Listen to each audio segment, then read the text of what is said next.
So we can get started, I think, and if somebody joins in a few minutes, that's totally fine. So I thought it would be great to all introduce ourselves so that we know, build some connections with people at different zoos. I do want to let you know we are recording this and we're going to post it on our YouTube channel for the Lemur Conservation Network. Our goal is to help zoos learn about lemur conservation and learn about how they can help with the World Lemur Festival. So we want to be able to open it up to anyone, even if they're not available to come today. Looks like Topeka Zoo has joined us. Welcome. We were just getting started. So do we want to go around and just introduce ourselves real quickly before we get started? I'm Lynn Bernard with the Lemur Conservation Network. I'm the Digital Communications Manager and also one of the founders of LCN. So I'm excited to have you all here today. Brian, do you want to introduce yourself? Sure. My name is Brian Vasquez. I'm a volunteer and I'm the team lead for the World Lemur Festival. So we kind of reach out to different organizations to talk about the World Lemur Festival and if they're able to host that. And currently I'm working at the Seattle Sphere, so more botanical gardens than zoo right now. Yeah, but you have a background in zoos, right? Yes. Yeah. I worked about 10 years at different zoos. Great. Thanks, Brian. Who wants to go next?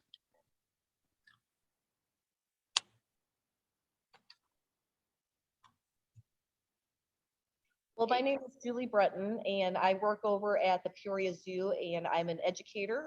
We have 4 lemurs, 2 ringtails, and 2 mongoose lemurs. Awesome. Welcome. Hi, I'm Katie Buren. I'm the education manager at the Lemur Conservation Foundation in Madagascar City, Florida. Awesome. And how many lemurs do you all have? I know you have a ton. We currently have 51 lemurs, 5 different species. Awesome. I visited the reserve a couple years back. I don't know that we met at the time. I'm not sure how long you've been there, but it's a really awesome place. Ashley? Hey, I'm Ashley. I'm a primate keeper at the Gladys Porter Zoo in Brownsville. It's in Texas. We have red ruff lemurs, black and white ruff lemurs, and ring-tailed lemurs. Awesome. And Cassandra? That's a great name. That's my niece's name. Andrew to Doug. Hiya. Yeah, my name's Kit. It's coming up as my wife's name for some reason. I'm a keeper in the UK at a small place called Lotherton. We haven't actually got any lemurs now, but we're getting some in the future. But I used to work with some ringtails and red ruff lemurs and black and white lemurs at other zoos in the past. Awesome. Welcome. Anastasia? Hi, yeah, I am a keeper at the Topeka Zoo. So we currently have a couple black and white ruffed lemurs, and I am their trainer. Cool. Good, I'll send Lauren your way. And Riley? I'm Riley. I'm also at Topeka. Anastasia already told you about our lemurs, but I'm just curious to find out about this. I might have to bump out a little bit early, so. No worries. Well, thank you all for joining us. We're really happy to talk to you all. And we are recording this, so just so you know, we are going to post this on our YouTube channel so that other zoos can learn about lemur conservation and the World Lemur Festival and how zoos can help. So we want to be able to spread that message as far wide as possible. So I will get started. So this is what we wanted to talk to you all about today, and you're welcome to type in with questions, whether you want to put them in the chat or just like, throughout we'll take breaks to answer questions and stuff like that. So we want to help you answer any questions you have and help lemurs and learn more about lemur conservation so you can spread the messages to your guests, because you guys are really all on the front line of communicating about lemurs and educating people who might not know that much about them. So it's really important for us all to work together. So first, we're just going to introduce Lemur Conservation Network briefly. And I know a lot of you probably are familiar with lemurs in Madagascar, but just real quickly talking about how lemurs are unique and how conservation is unique in Madagascar. And then talking about some of those threats and solutions for lemurs in Madagascar. And then bringing it back to zoos and how zoos help lemurs and how your zoo can help lemurs. And also a big emphasis we wanted to talk about is World Lemur Day and the World Lemur Festival and some activities that zoos have done in the past or that you might want to think about doing and just learning more about that. And then also we have just a few examples of different zoos and how they've worked with lemur conservation organizations in the past and currently. So that might help sort of get the conversation going about or thoughts in your brain of how you might be able to help. And yeah, feel free to ask questions as we chat. So first, the Lemur Conservation Network. The leaders of Lemur Conservation Network are me, Lucia, and Sahend, who's our Madagascar manager, and Brian is our World Lemur Festival coordinator. And you can learn more about us on our website, lemurconservationnetwork.org.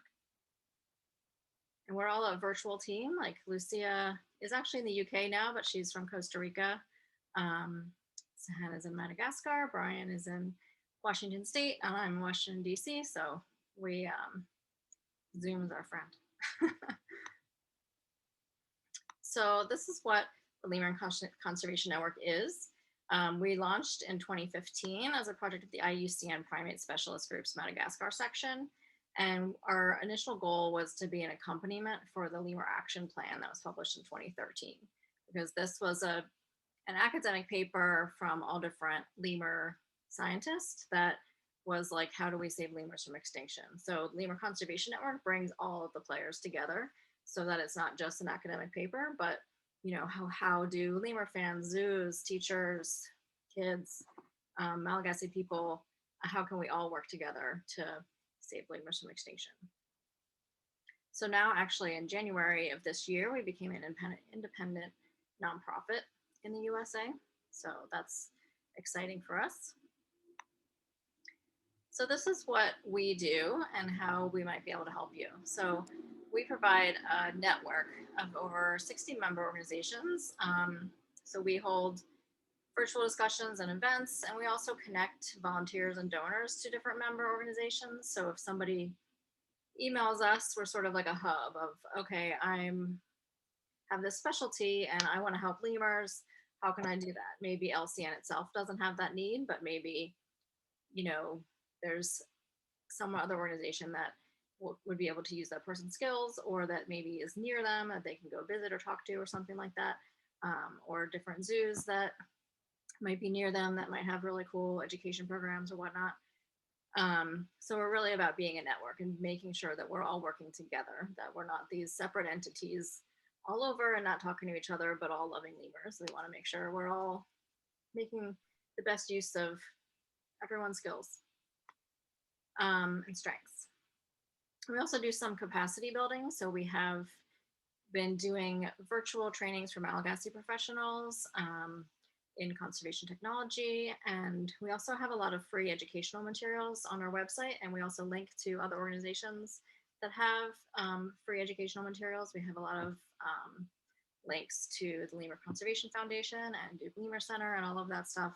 We sort of try to bring it all together on our site so that if you're a teacher or a zoo educator and you want, let me just try to find some stuff to do for World Lemur Day or for, you know, just an activity I have going on, then you can come to our site and just sort of find all the resources there, and whether it's on our site or someone else's site.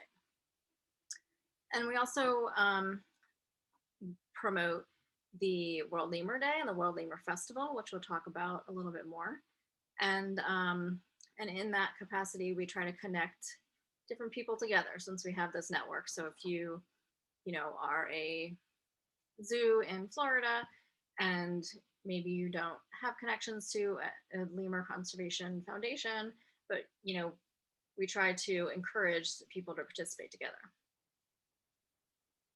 And then we also have our website in English and Malagasy and online content for those audiences. So does anybody have any questions about the Lemur Conservation Network that you wanted to bring up now? We can always answer things later too. Okay. So this is, we all know about conservation, but I wanted to sort of just start the conversation about how we view conservation, and especially in Madagascar, that in Madagascar, a lot of conservation, or all of it really, is about working with local people and finding problems or solutions to human problems that also benefit wildlife. And a lot of that is just being a long-term partner and long-term solutions in Madagascar, so that you can build that trust capacity and solutions with the local people. And also we just embrace everybody. Like, you don't have to be a PhD scientist or whatever to embrace lemurs and love lemurs and want to help save them from extinction. Like, it's for everybody. And that really individuals can spark conservation action. Like, you know, my background is in web design. And when I read the Lemur Action Plan, I was like, I feel like this needs a website. This needs more outreach to individuals like me who might have some money to donate to lemur conservation, but I'm not sure who or what they need or whatever. So I think that if we all just think about it holistically, of like, everybody can help lemurs and everybody can help conservation, whatever you're passionate about, whether it's lemurs or giraffes or whatever. So it's for everybody. So we have a couple of things just on lemurs and Madagascar. These are some cool facts about lemurs. We also have a top 10 facts about lemurs page on our website, and some other learning materials that are like that are great for zoo educators, I think, just to be like, learn those quick facts, so that if somebody asks you like, oh, you know, tell me a little about lemurs, you can tell them like these fun tidbits. They're only found in Madagascar. They arrived about 65 million years ago by floating on rafts of vegetation from mainland Africa, which is pretty cool. There's over 112 unique species, and it's growing all the time. Like, every year they're discovering new species or doing new genetic analysis and realizing that there's a new species. So this is sort of, number is always in flux. They're the most endangered group of mammals and most endangered group of vertebrates. So the IUCN Red List 2020 update stated that 98% of lemur species are threatened with extinction and 31% are critically endangered, which is crazy. We also have a page on our website about the IUCN Red List on lemurs that tries to break it down about like, what does that mean? What does critically endangered mean? And all of that, because it's can be confusing and hard to explain. And also some other things that are really cool is that they grow the forest through pollination and seed dispersal.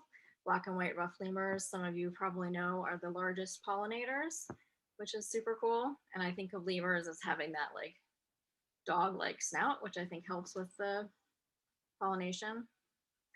And also just that lemurs are flagship species for conservation in Madagascar. So, you know, especially since they grow the forests, they're helping, they can be sort of this, you know, something that people know as lemurs. So if you want to support conservation in Madagascar, you can talk about lemurs and get people excited in that way. And Madagascar is the world's 4th largest island. So this question comes up a lot, like, how big is Madagascar? It seems so small when you look at it on the map, but it's actually 44% larger than California, which is kind of crazy. And there's 27 million people that live there, and it's one of the world's financially poorest countries. Sorry about the sirens. So that's another thing when you think about the Madagascar movies.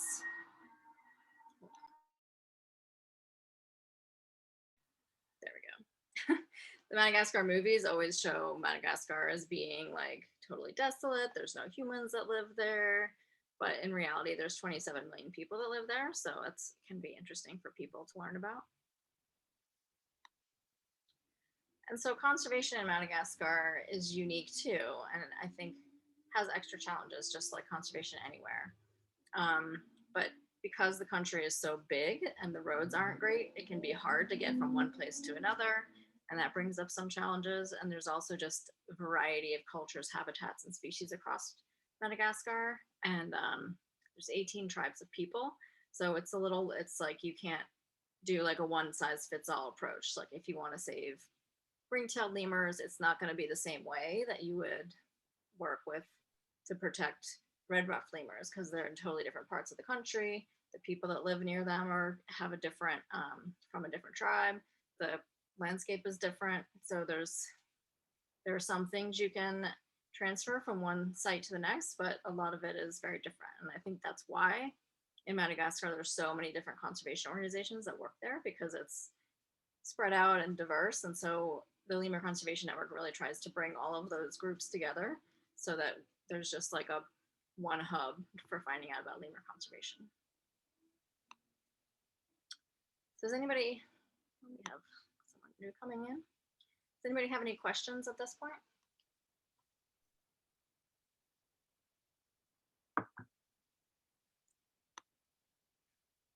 Okay. Oh, hi, Summer.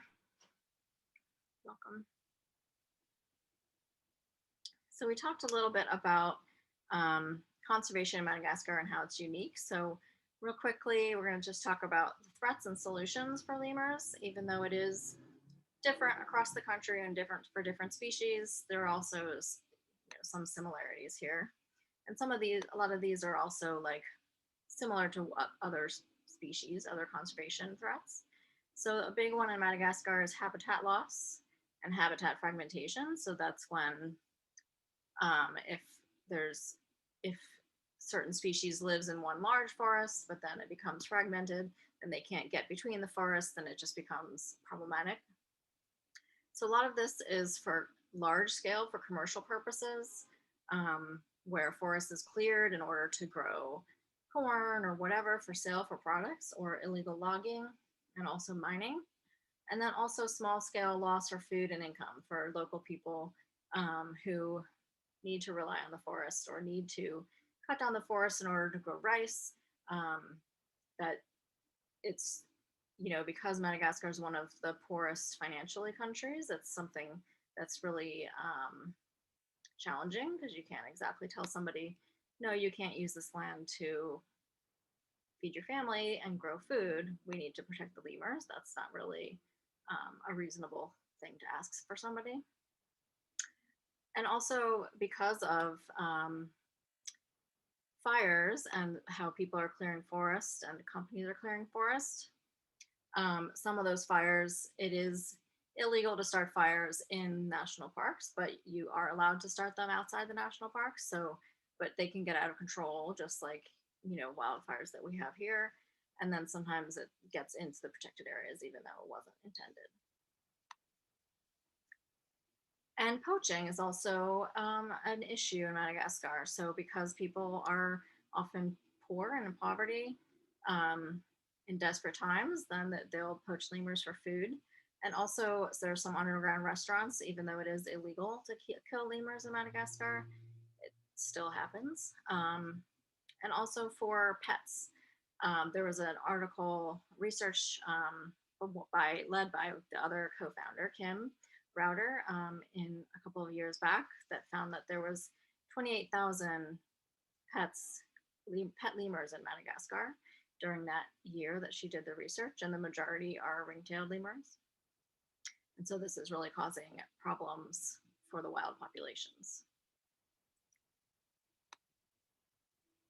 And also, just like everywhere, the increasing impact of climate change. Right now, southern Madagascar is in an extreme drought. The UN has stepped in, and USAID and other organizations, to provide famine relief, because they've had droughts year after year, and it's known now as the world's first famine that's caused by climate change. And invasive species, this is something that is always a little interesting to people. When you think of invasive species, you think of like, non-native plants or something like that, which is somewhat of a problem in Madagascar, but a lot of it is also dogs and cats entering the parks, and lemurs are not very large. So having a bunch of dogs roaming around is going to be a threat to them. Okay, any questions at this point? I know we have a couple of new folks that have joined. Okay. So we talked about some of those threats, the poaching, habitat loss, etc. So what are the solutions? You know, people want to find hope, and as a conservation organization, you have to have hope, or else what's the point? So this is solutions. There are solutions for people, there's solutions for wildlife, and the hope is that you bring them together, that it's the same solutions, that the solutions for people help the wildlife and the people. So for people, it's really important to build local capacity through training and supporting local scientists and NGOs. Something that's really great about Madagascar scientific community is that any foreign researcher that comes in and wants to do research is required by law to involve Malagasy scientists. So that has helped grow the scientific community there, and it's just so important because the Malagasy people are the ones that are going to carry conservation forward in the long term. Somebody from the US or the UK coming in for like one summer to do research, it's helpful, but it's not going to solve all the problems. Malagasy people are the ones that live there, and they're the ones that need to be involved. And then, you know, beyond that scientific and conservation community, also just poverty relief. It's really hard to think about saving lemurs when you're hungry, or when you don't have education or schools or healthcare. So this is super important. And one way you can do that too is through jobs with conservation and sustainable businesses and making sure local people are involved. There's a few products made in Madagascar that are really great for local jobs, like Eden Reforestation Projects is a huge reforestation partner, and they only hire local people. They don't even have international volunteers because they say, well, that's just going to take a job from a local person. So it's really important to support these organizations and their work. And then for wildlife, obviously the most obvious one probably is establishing and managing protected areas. That can be challenging since Madagascar is so big, to have enough people on the ground to be managing the protected areas. And you know, it can be hard to get around in some of these parks that are super mountainous. Reforestation obviously is a great one, and that's great also for connecting those habitat fragments. Fire management, as we talked about before, and also addressing invasive species like stray cats and dogs, making sure that we're finding solutions for all these issues. And then also some reintroduction or relocation. There has been some successful reintroduction in Madagascar. There's an organization, I'm forgetting the name right now, in the southwest with ring-tailed lemurs, where they take in former pet lemurs in Madagascar, rehabilitate them, and they've started reintroducing them into the reserve that they also manage. So that is a great program. And also species survival plans at zoos. So Brian will be talking a little bit more about that, and also Kate from the Lemur Conservation Foundation can jump in about that too, and all of you. So how do zoos help? First, obvious one that, you know, I'm excited about is celebrating the World Lemur Festival, which is the end of October. It's a good time to just like bring all of our resources at zoos and everywhere to celebrate lemurs all at the same time, because it helps get some more press. And, you know, for us personally, we see the highest web traffic and social traffic of the year in October. So it's a great time to just like make sure, you know, all hands on deck, let's, you know, make as big of a splash as we can. And so for zoos too, it's so important, the education and inspiration that you all provide with zoos to inspire new lemur fans, help people learn about lemurs, help them learn how they can help, all of that. And zoos can also help by supporting organizations in Madagascar through the species survival plans, as we talked about, and even like selling products that support lemurs in the gift shop and research. Lemur Conservation Foundation is amazing for that you can do research with their free-ranging lemurs. It's really cool. So, Brian, do you want to take it over from here about the World Lemur Day and the World Lemur Festival? Sure thing. I'll take it. So once again, my name is Brian Vasquez. I'm the World Lemur Festival coordinator for LCN. And we do have about 3 other coordinators that are also assisting in the US, and then about 4 others in the UK. So I'm sure someone might reach out to you about World Lemur Festival that's on our team with some more resources coming up in the next few months. But yeah, World Lemur Day is the last Friday of October. So it's October 29th this year, but it always is that last Friday. I know it gets close to Halloween, but in Madagascar, when the state was chosen, they don't celebrate Halloween. So we can actually incorporate it here into a lot of our programs. So a little bit the difference between World Lemur Festival and World Lemur Day Festival, we use just to encourage events even the last week of October or throughout the month of October, or even into November, just so it's not limited to that one day if you need to adjust your event. It was first started in the capital of Madagascar in 2014, and then ever since then we try to really encourage international participation, and we've had a lot of US zoos in the UK, and also all around the world in Asia, Indonesia, Japan, in the UK, or in Europe, we had obviously the UK, and I believe last year we just had a zoo in the Czech Republic do their first World Lemur Festival event. So we're really growing and hoping to get a lot more international participation. And the main goals that we're really trying to do is, again, raise that awareness about lemur species and their diversity. A lot of people know the ringtail lemurs, but really talk about a lot of those other species that they might not know about. And then really outlining their importance in Madagascar and their conservation needs, kind of what we've discussed so far in this presentation. In 2020, because of the pandemic, the majority of the events that were hosted were virtual. So they did a lot of things from different trivias to keeper chats and different presentations online. And we'll talk a little bit about some other options there. But this year, we're kind of encouraging anyone that wants to participate to do so, kind of what they're capable of. I know there's a lot of different local health mandates that might limit participation. So really doing what you can in your region, if that's on-site, virtual, or even just social media participation. We do have a lot of resources. One of our newest ones is worldlemurday.com. We just got that URL that links to all these other resources that we have here and some additional ones. One of them is a social media guide. This provides a lot of key tips for messaging.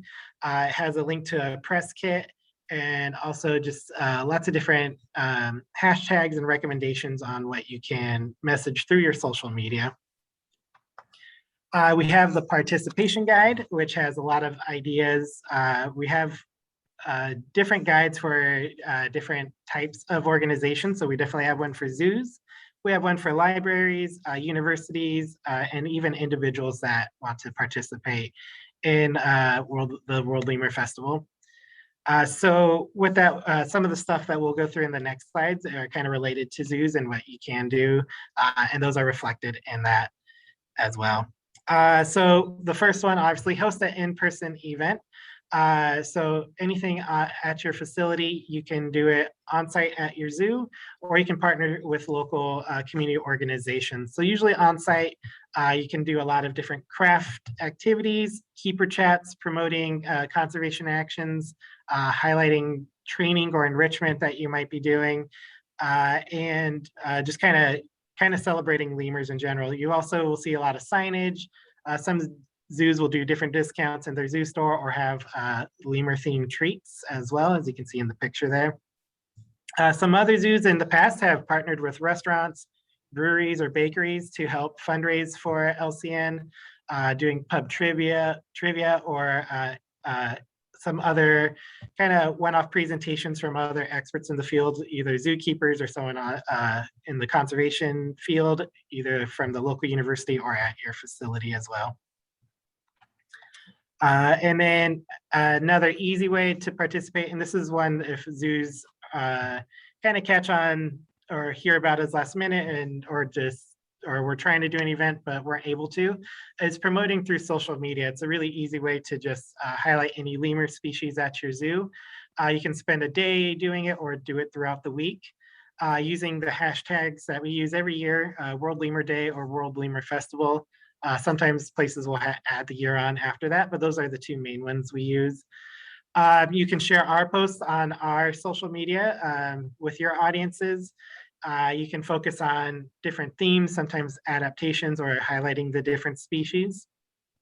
And then also highlighting different LCM member organizations. So any of those partners that we have that are doing work for lemurs, either in Madagascar or that might be local to you, such as the Lemur Conservation Foundation, or I know there's Lemur Love and the Duke Lemur, sorry, I forget the name, the Duke Lemur Center there can definitely help out with those regions.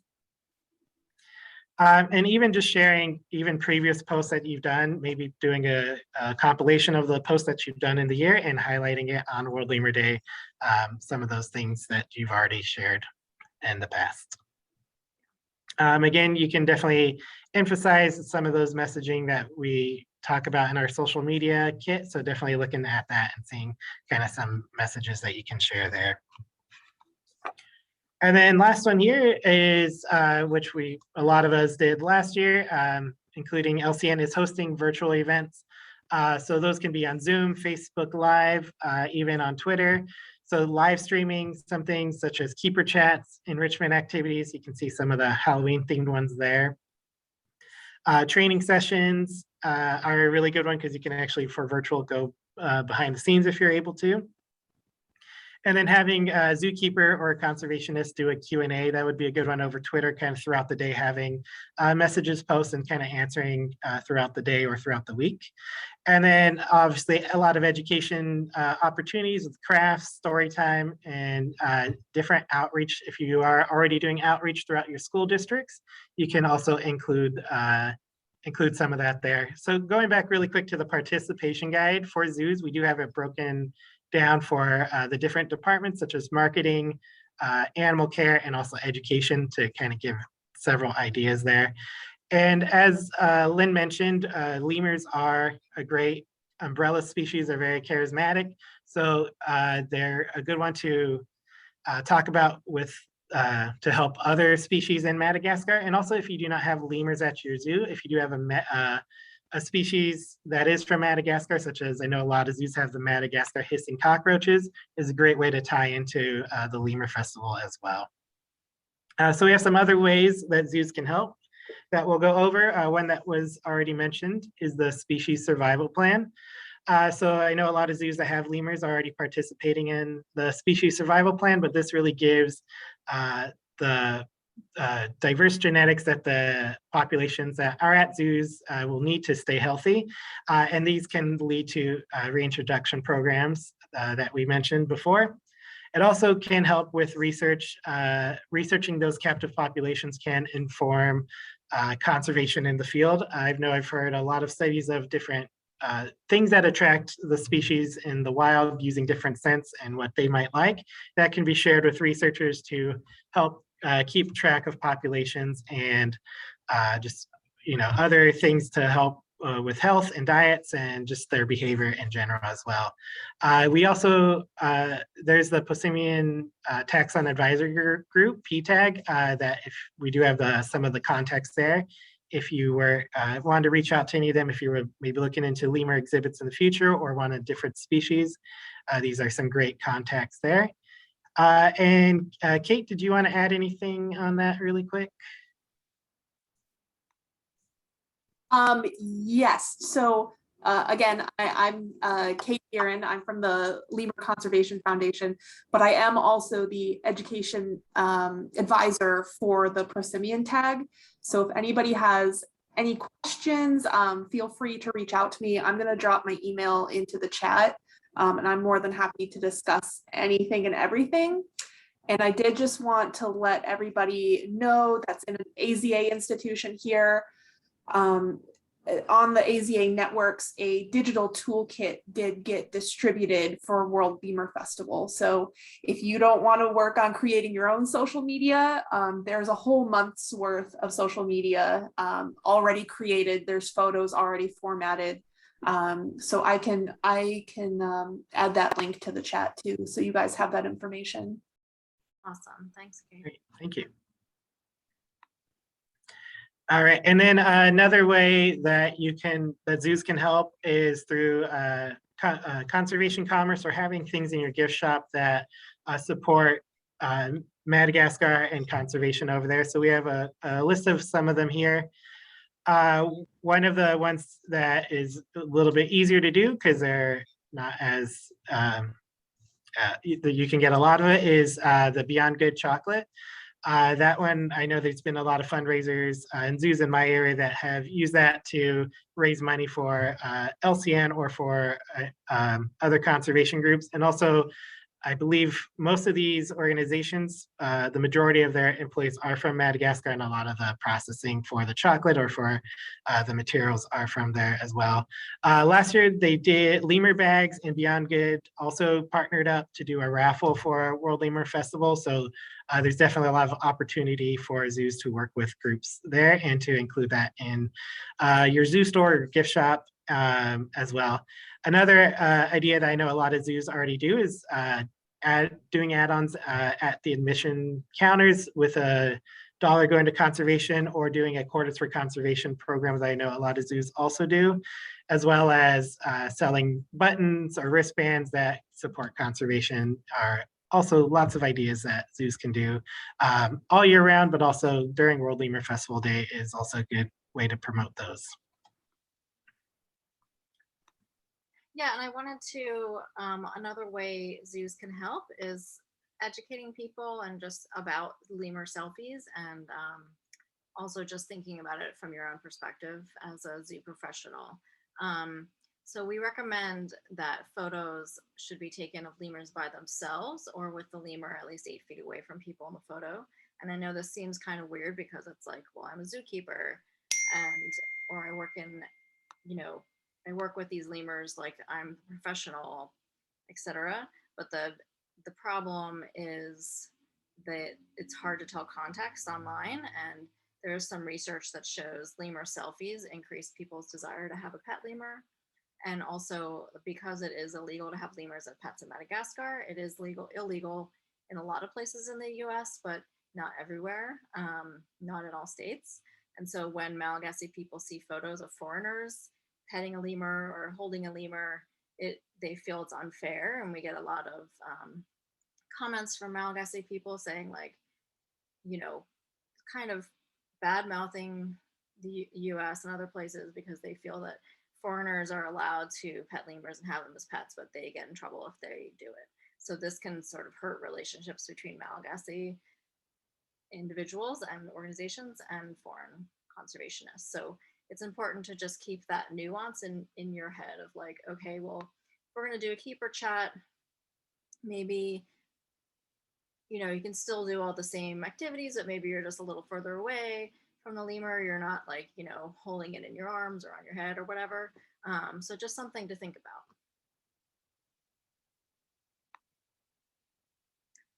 And then just real quickly, I know we want to have time for questions, but just some ideas to get yourself thinking of different ways that zoos have partnered with lemur conservation organizations to support conservation. One big one is the Madagascar Fauna and Flora group. There's 9 managing members, 8 sponsoring members, and 13 supporting. So these are, it's sort of a larger financial commitment to conservation in Madagascar, but it's really powerful this is a wonderful organization. They do a lot of great work. So if you are at a bigger zoo or, there's a larger initiative wanting to participate in lemur conservation, that this would be something important to look into. And then you could do something smaller too, like a lot of the AAZK chapters will support smaller conservation organizations. Like Lemur Love is a great one. They're based out of San Diego, but they do a lot of work in southwestern Madagascar, where ring-tailed lemurs live in the wild. And they work with Malagasy scientists to support through scholarships, mentorships, and the communities near one of the main parks that ring-tailed lemurs live in. So if you have ring-tailed lemurs at your zoo, this might be a good organization to do a small fundraiser for or whatever. And Marnie, the director of Lemur Love, is always happy to chat too. And Conservation Fusion is another one that is supported by some of the smaller groups, AZK chapters. They are in Omaha, and Susie Lewis from Conservation Fusion used to work at the Omaha Zoo. They do awesome education work with local communities. They work in, I think, 5 different areas of Madagascar, and they've built schools, and they get great at getting community support, and they do a lot of education work. And JERP is a Malagasy run and operate organization. This photo is Jonah Ratsambazafi. He was the founder of World Lemur Festival.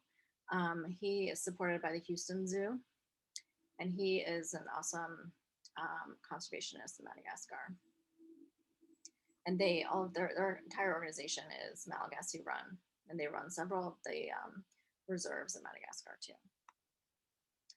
So with that, we want to take questions. If you want to brainstorm possibilities for World Lemur Festival, or if you have questions for me, Brian, or Kate, or anyone else, the floor is yours.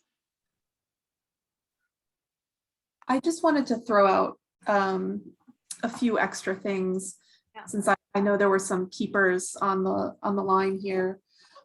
Even if you feel like you can't get your organization to throw a huge event just for lemurs, there are still things that you as individual keepers can do.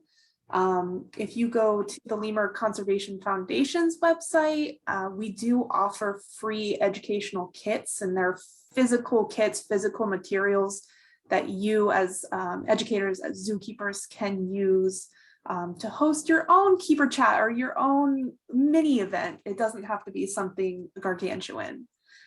There's also like children's books included in the kit, and those are great segues, great for like mommy groups that come to visit, really engaging books that connect people to the animals in a different way.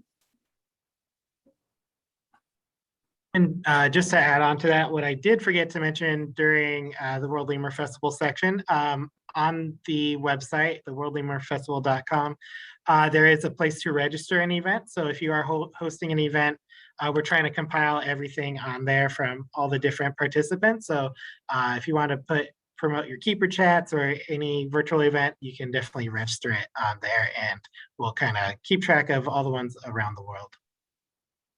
And you can also just like reply to me in this calendar invite or whatever and let us know too. Summer asks, is there a specific theme for World Lemur Festival or World Lemur Day this year? We don't have a theme. We have a logo, which is really cute. It's this artist illustrated Varose Shafakas hugging a baobab tree, which is actually based on research, which is really cool, which is that Varose Shafakas, where they live, is really hot, so they hug trees in order to stay cool. So it's kind of cool, and it's like a perfect, tree hugging theme. I think in general, World Lemur Day, we focus on like our core messages, which is that everybody can help save lemurs from extinction, and also just that lemurs are super cool. Like, you can help by learning, spreading awareness, just getting excited about lemurs, and just the participation aspect.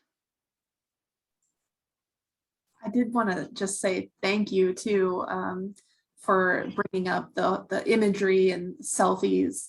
That is really important. It's something the Persimmon tag is really harping on for the folks on the ground caring for these animals. Sometimes we as professionals forget that, you know, what we are perceiving is very different from what the public may be perceiving.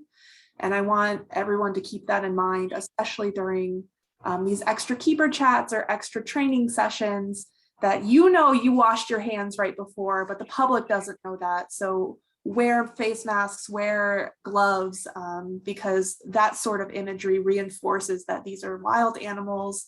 They're primates like you and me. There's the possibility of disease transmission. So you're able to educate and promote these really strong conservation messages without even having to say anything. Just the imagery of those items can really help too. Yes, and Summer brings up the IUCN best practices for photos of primates. Yes, we're all in support of that.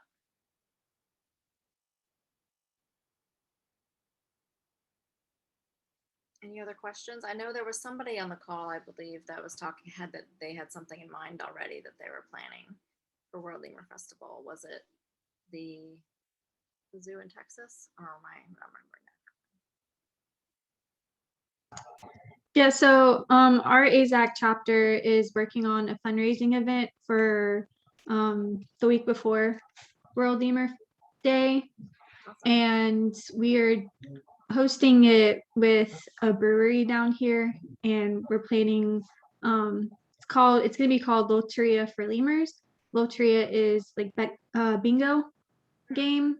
So we're trying to make it like a very family friendly event where they'll get to play some games, but then in between the games there'll be like little messages of what lemurs and conservation and what they can do to help and stuff like that. Awesome. That sounds fun. Yeah, a couple weeks ago, another zoo did something. It was their first like small fundraising event. They did like a Leap for Lemurs activity, and they got the Beyond Good chocolate to donate some prize chocolate bars. So it encouraged participation. So it doesn't have to be like some huge event. Like, it's awesome if you want to do a huge event, but if you just want to kind of dip your toes in and see, like, let's try something out.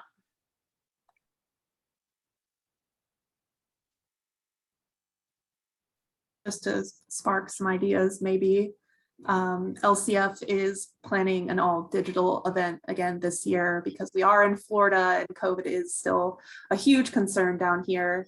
But we have actually also partnered with Beyond Good. So they're donating a couple of raffle prizes for us. Some of our digital activities are going to be a digital escape room like we did last year with a chance to win a prize through that. We are hosting another art contest. So anyone in the world can submit an art piece, and the deadline is October 1st. And then we're gonna host the juried art exhibition during our World Lemur Festival. So that'll all be online to view. And we're also gonna be doing a virtual tour. So a lot of online things, but still getting people involved and sneaking in some learning. Yeah.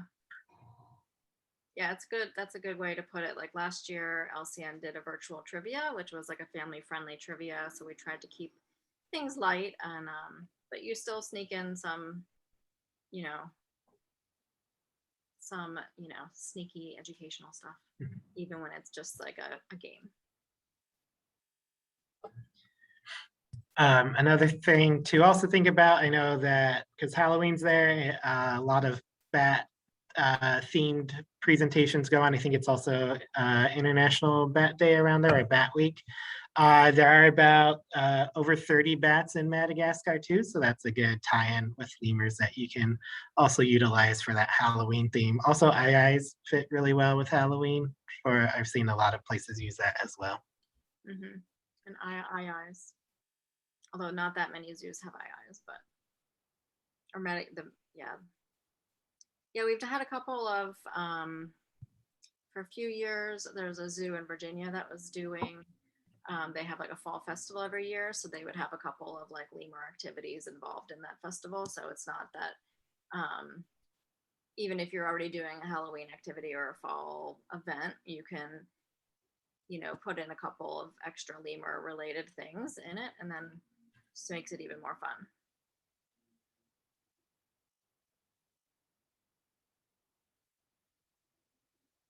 Anyone else have ideas they want to throw out there or questions?